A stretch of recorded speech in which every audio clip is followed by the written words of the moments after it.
বাংলাদেশ সেনাবাহিনী আজ একটি সংবাদ বিজ্ঞপ্তির মাধ্যমে জানিয়েছে যে আসন্ন ঈদুল আজহায় কোরবানির পশুর বর্জ্য ব্যবস্থাপনা এবং ডেঙ্গু মশা নিয়ন্ত্রণের দায়িত্ব পালনের বিষয়ে তারা অবগত নয় এবং ভবিষ্যতেও এ ধরনের কার্যক্রমে অংশগ্রহণের কোনো পরিকল্পনা নেই। এই বিবৃতি আসে ঢাকার উত্তর সিটি কর্পোরেশনের প্রশাসকের একটি বক্তব্যের প্রেক্ষিতে, যেখানে তিনি উল্লেখ করেন যে সেনাবাহিনীকে এসব কার্যক্রমে নিয়োগ দেওয়া হবে। বিজ্ঞপ্তিতে সেনাবাহিনী স্পষ্ট করে জানায় যে দেশের সার্বভৌমত্ব ও জননিরাপত্তা রক্ষায় তারা নিরলসভাবে কাজ করে যাচ্ছে।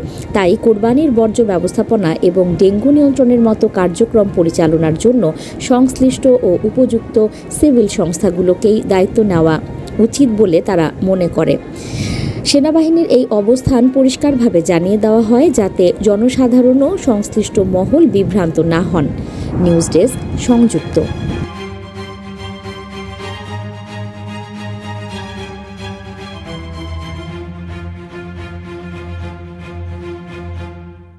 সাবস্ক্রাইব করে সংযুক্তের সঙ্গে থাকুন।